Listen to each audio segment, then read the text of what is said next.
Hello everyone, আজকের আমরা শুরু করব স্ট্রং রুটস। স্ট্রং রুটস এটা একটা autobiography written by APJ Abdul Kalam. সুতরাং এটা খুবই গুরুত্বপূর্ণ একটা টপিক। স্ট্রং রুটসটা মোটামুটি সবাই খুলেছো, দেখো কে লিখেছেন, এপিজে আব্দুল কালাম। তার আগে আমরা স্ট্রং রুটস সম্বন্ধে একটু আলোচনা করে নিই। স্ট্রং রুটস কথাটার অর্থটা কী? স্ট্রং অর্থাৎ শক্ত, আর রুটস মানে কিন্তু এখানে গোড়া।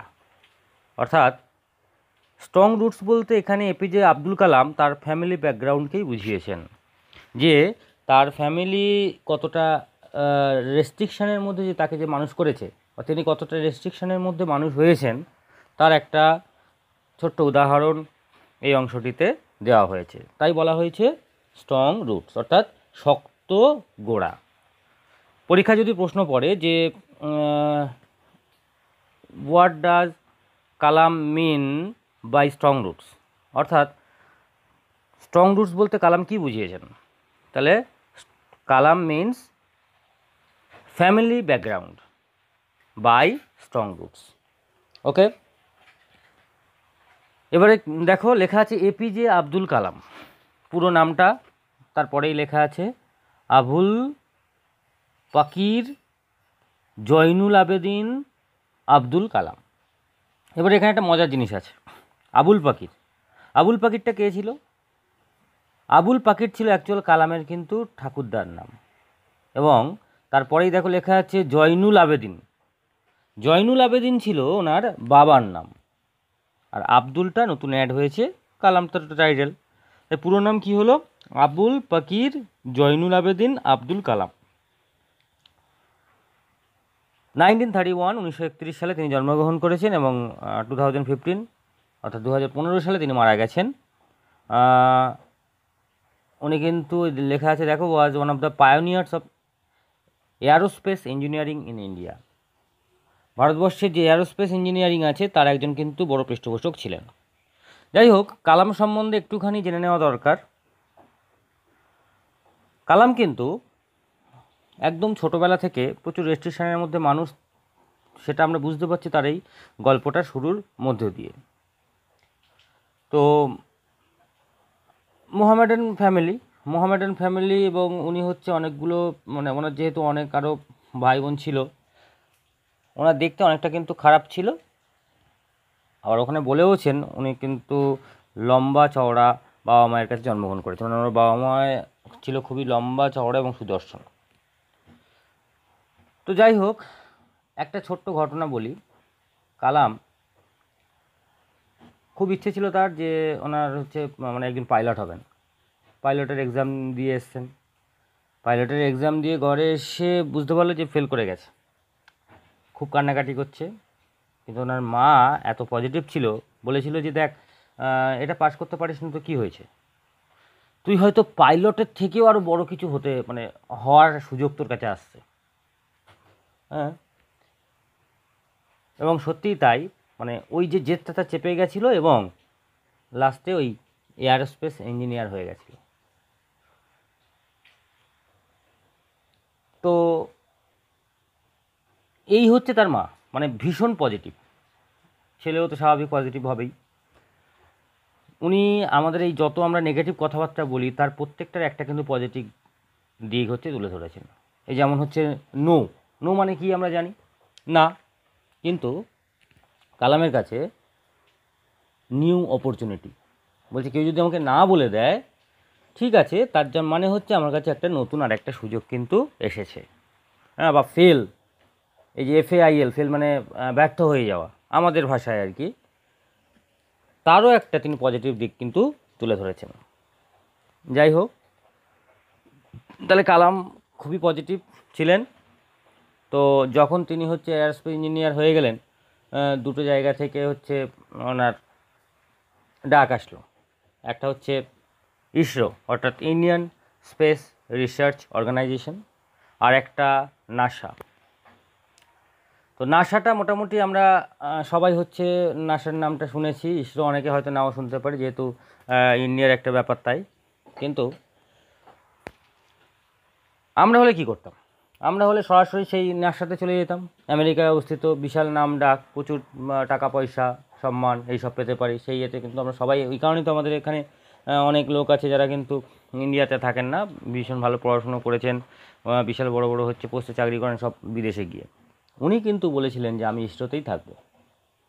বলছে আমি যদি নাসাতে যাই, নাসা উন্নত হবে। আর আমি যেখান থেকে এই যে শিক্ষা গ্রহণ করেছি, যার মানে যে দেশে বড় হয়েছি, যে দেশের জল হাওয়া আমার, মানে আজকে যার জন্য আমি আজকে এই জায়গাটায় পৌঁছতে পেরেছি, সেই দেশকে আমি নেগলেক্ট করে আমি ওখানে যেতে পারবো না। তাই তিনি কী করলেন, ইসরোতে যোগ দিলেন এবং বললেন যে আমি যেটা হচ্ছে নাসাতে হচ্ছে যে এফোর্টটা দিতাম, সেটা আমি ইসরোতে দেবো। তাহলে হচ্ছে ইসরো নাসার মতোই অনেক উন্নত হতে পারে। তৈরি করে ফেললেন হোভারক্রাফট। হ্যাঁ, হোভারক্রাফট হচ্ছে এক ধরনের মানে যেটা হচ্ছে কি বলে, হেলিকপ্টারের মতোই অনেকটা, না হোভারক্রাফট ওটা নয়। হোভারক্রাফট হচ্ছে ওই যেটা জলেও চলে আবার ডাঙায়ও চলতে পারে, ঠিক আছে, সেটা হচ্ছে হোভারক্রাফট। তার নকশা তৈরি করেছেন। আর আরেক ধরনের ওই হোভারক্রাফটটা কিন্তু তিনি একেবারে এদেরকে দিয়ে দিয়েছিলেন, সেনাদের জন্য উৎসর্গ করেছিলেন। আরেকটা হচ্ছে আরেক ধরনের হেলিকপ্টার তৈরি করেছিলেন, ঠিক আছে, সেটাও তিনি সেনাদের দিয়ে দিয়েছিলেন। হেলিকপ্টার তৈরি বলতে ওই নকশা তৈরি করেছিলেন। যাই হোক, 2002 সালে প্রেসিডেন্ট হয়ে গেলেন এবং he was the first president of India. তিনি ছিলেন ভারতবর্ষের প্রথম প্রেসিডেন্ট যার কাছে সাধারণ মানুষের দরজা কিন্তু সবসময় খোলা থাকতো। ওই যে 5 বছর যে ছিল 2002 থেকে 2007 পর্যন্ত, ওই যে 5 বছর সাধারণ মানুষরা পর্যন্ত তার কাছে যাতায়াত করতে পারতো বা তাকে চিঠিপত্র থেকে শুরু করে সব কিছুই লিখতে পারতো। হ্যাঁ, তো উনিই হচ্ছে একমাত্র প্রেসিডেন্ট ছিলেন যেটার আগে কখনো এরকম কোনো প্রেসিডেন্ট এত সাধারণ মানুষের এত কাছাকাছি আসেননি, বা পরবর্তীকালেও কোনো প্রেসিডেন্ট এসেছে কিনা আমার জানা নেই। আরেকটি তার একটা পরিচয় যেটা হলো he is called the missile man of India. অর্থাৎ আমরা যে মিসাইলটা এখন দেখি, তো সেই মিসাইল প্রথম কিন্তু তৈরি করেছিলেন আমাদের এপিজে আব্দুল কালাম। এর আগে কিন্তু মিসাইল অন্য জায়গা থেকে কিনতে হতো, কিন্তু এপিজে আব্দুল কালাম বলেছিল যে যখন মিসাইলের গায়ে মেড ইন ইন্ডিয়া কথাটা লেখা থাকবে তখন আমার বুকটা গর্বে ভরে উঠবে, এবং তখন থেকেই তিনি the missile man of India নামে পরিচিত। যাই হোক, এই হচ্ছে আমাদের এপিজে আব্দুল কালাম, তার বিখ্যাত অটোবায়োগ্রাফি উইংস অফ ফায়ার। হ্যাঁ, এটা তোমাদের বইয়েও লেখা আছে, একটু দেখে নাও। ওই যে লেখক পরিচিতির 1, 2, 3 নম্বরে দেখো লেখা আছে, ওই যে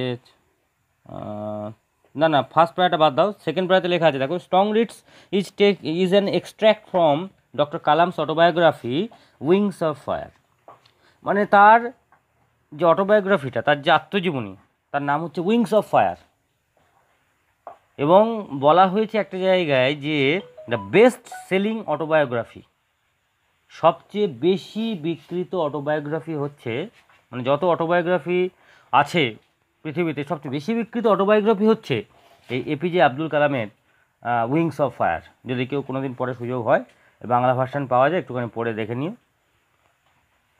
মানে ইন্সপিরেশান প্রচুর এখান থেকে পাওয়া যেতে পারে, অনুপ্রেরণামূলক একটা হচ্ছে অটোবায়োগ্রাফি বলা যায়। যাই হোক, তো এই উইংস অফ ফায়ারের ফার্স্ট চ্যাপ্টারটার নামই হচ্ছে স্ট্রং রুটস, অর্থাৎ শক্ত গোড়া। হ্যাঁ, আমাদের বেসটা যদি শক্ত থাকে, আমাদের যদি গোড়াটা শক্ত থাকে, একটা গাছের যদি গোড়াটা শক্ত থাকে, তাকে কিন্তু সে যতই আমফান হোক আর যাই হোক না কেন, তাকে কিন্তু উপড়ে ফেলতে পারে না। আমফানে আমরা দেখেছি অনেক হচ্ছে গাছ ফাছ উড়ে পড়ে গেছে, কিন্তু সেই গাছগুলো এখনও বেঁচে আছে যাদের গোড়াটা কিন্তু খুবই শক্ত।